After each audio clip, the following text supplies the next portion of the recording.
August నెల 12వ తేదీ పునీత యూప్లియస్ గారి పండుగ. సిసిలీ దేశ డీకను హతసాక్షి. పునీత యూప్లియస్ గారు డీకను మరియు గొప్ప క్రైస్తవ భక్తుడు.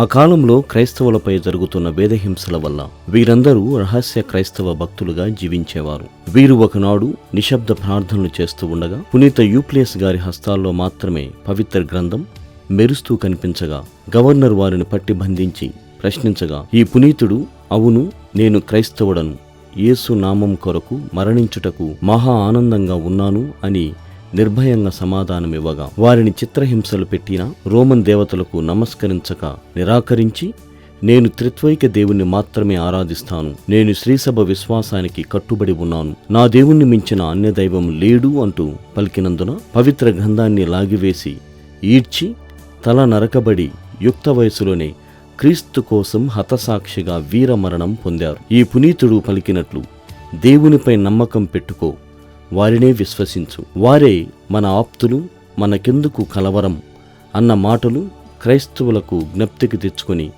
ఎందరో భక్తులు హతసాక్షి మరణాన్ని పొందారు.